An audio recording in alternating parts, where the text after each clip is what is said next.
এরপর বলা রয়েছে প্রশ্নে 3 ইভেন্টস E1 E2 E3 যাদের সিটি এবং পজিশন বলা রয়েছে। E1 এর জন্য যে সিটির ভ্যালু সিটি বলা রয়েছে 0 এবং পজিশন বলা রয়েছে 0। ইভেন্ট 2 এর কথা বলা রয়েছে, ইভেন্ট 2 যার পজিশন কিন্তু এল এ মাইনাস না, ইভেন্ট 2 এর পজিশন এল কিন্তু সিটির ভ্যালু 0। অর্থাৎ এক্ষেত্রে আমরা সময়গুলিকে T1 দিয়ে ডিনোট করি, যেহেতু ইভেন্ট 1 এর জন্য T1 পজিশন x1, ইভেন্ট 2 এর জন্য সময় T2 এবং ইভেন্ট ঘটছে x2 পজিশনে, যেটি কিনা LA। এবং থার্ড যে ইভেন্ট বলা রয়েছে ইভেন্ট 3, যেটির সেম CT3 বলা রয়েছে 0 কিন্তু পজিশন বলা রয়েছে x3 -L। জানতে চেয়েছে যদি এগুলি কিন্তু এস ফ্রেম থেকে দেখা, সো এস ফ্রেম থেকে আমরা দেখে বলছি এই তিনটি ইভেন্ট এত সময়ে এমন এমন স্থানে ঘটছে, এলএ ঘটছে আর -LA ঘটছে, তিনটি ঘটনায় সাইমালটেনিয়াস। জানতে চেয়েছে অপর একটি frame S prime moving with a speed V along the positive x direction with respect to S. S এর রেসপেক্টে মুভ করতে থাকা একটি S prime frame V velocity নিয়ে, অর্থাৎ velocity of S prime with respect to S বলা রয়েছে V.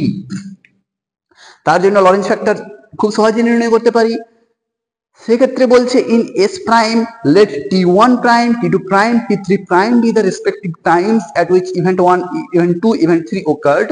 দেন জানতে চেয়েছে যে সময়ের যে রিলেশন, এক্ষেত্রে দেখতে পাচ্ছি তিনটি ঘটনায় সাইমালটেনিয়াস। এস প্রাইম ফ্রেম থেকে দেখলে ইভেন্টগুলি ঘটবে, ইভেন্ট 1 ঘটবে CT1 প্রাইমে, পজিশন হবে x1 প্রাইমে। ইভেন্ট 2 এর যে টাইম কোঅর্ডিনেট সেটি কিন্তু C2 প্রাইম ঘটবে x2 প্রাইম পজিশনে, এবং ইভেন্ট 3 কিন্তু প্রাইম কোঅর্ডিনেটে চলে যাবে, অর্থাৎ CT3 প্রাইম x3 প্রাইম। এরপর জানতে চেয়েছি কেবলমাত্র T1 prime T2 prime T3 prime এদের মধ্যে রিলেশন কি, কোনটি বড় কোনটি ছোট। সো জাস্ট টাইম কোঅর্ডিনেটের যে formula Lorentz transformation equation use করে দেব। কি ইকুয়েশনটি? T prime equals to gamma T times velocity of the moving frame. S prime frame V velocity নিয়ে মুভ করছে, সো ভি টাইমস position measurement in rest frame বা এস ফ্রেমে পজিশন মেজারমেন্ট কি x ধরছি, কারণ x1 x2 x3 ধরা রয়েছে, সো x কে সুইচ করে x1 x2 x3 নিয়ে নেব, ডিভাইড বাই সি স্কয়ার। এটির থেকে এই ফর্মুলাটি থেকে যখন আমরা x1 T1 মেজার করব, T1 প্রাইম মেজার করব, T1 প্রাইম সমান পেয়ে যাব গামা টাইমস T, দেখো সব ক্ষেত্রে 0, সো এবং ফার্স্ট T1 এর জন্য যখন আমরা x1 0 নেব, তখন এই টার্মটিও 0 হয়ে যাবে আর এই টার্মটিও 0 হয়ে যাবে, অর্থাৎ T1 প্রাইম কিন্তু আমরা 0 পাবো, গামা টাইমস 0 কিন্তু 0। T1 এর ভ্যালু, T1 প্রাইম ভ্যালু পেয়ে গিয়েছি। এরপর চাই T2 প্রাইম কি হবে। T2 প্রাইম সমান আমরা বলতে পারি gamma Times T2।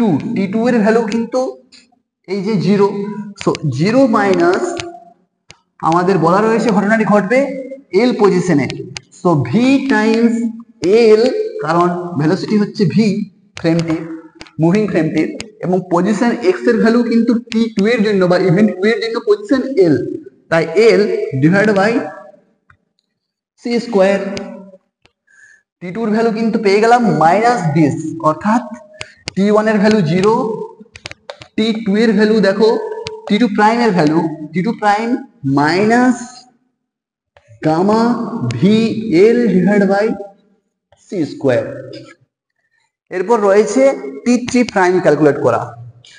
T3 prime আমরা অপরের ফর্মুলাটি থেকে, মানে এই ফর্মুলাটি থেকে T3 প্রাইম সমান বলতে পারি গামা টাইমস T3 ও কিন্তু 0, তাই ইনিশিয়াল টার্মটি 0 মাইনাস, এক্ষেত্রে এল কিন্তু মাইনাস এল, তাই যখন এখানে মাইনাস এক্স এর পরিবর্তে x3 যখন বস করাবো, s3 তে আমরা মাইনাস এল বসালে পরেই এই মাইনাস মাইনাস প্লাস হয়ে যাবে, অর্থাৎ এটি পাবো আমরা plus L times V divided by C square, that is t3 প্রাইমের ভ্যালু আমরা পেয়ে গেলাম plus L V gamma divide by C square.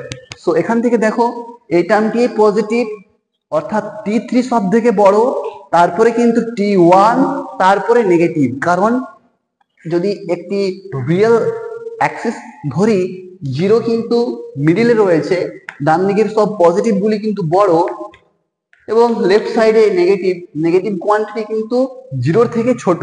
তাই এই যে টি টু প্রাইম কিন্তু স্মলার দেন টি1, আমাদের যে রিলেশন পেয়ে গেলাম এস প্রাইম ফ্রেমে, সেটি টি3 প্রাইম ইজ গ্রেটার দেন, ওই যে টি3 প্রাইম সব থেকে বড় টি1 প্রাইম, কারণ টি1 এর ভ্যালু হচ্ছে জিরো, জিরো কিন্তু নেগেটিভ কোয়ান্টিটি থেকে বড়, এবং লাস্টে সব থেকে ছোট হচ্ছে টি2 প্রাইম।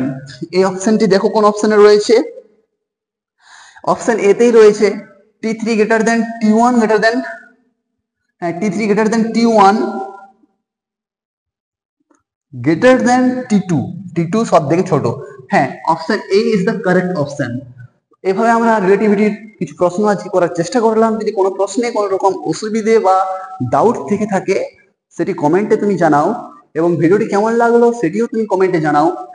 যদি ভালো লেগে থাকে অবশ্যই লাইক করবে ভিডিওটিকে। আগামী ভিডিওর নোটিফিকেশন যাতে পেতে পারো তার জন্য চ্যানেলটি সাবস্ক্রাইব করে নোটিফিকেশন বেল অন করে দিও। ততক্ষণ পর্যন্ত পড়তে থাকো এবং নতুন কিছু শিখতে থাকো। Thank you.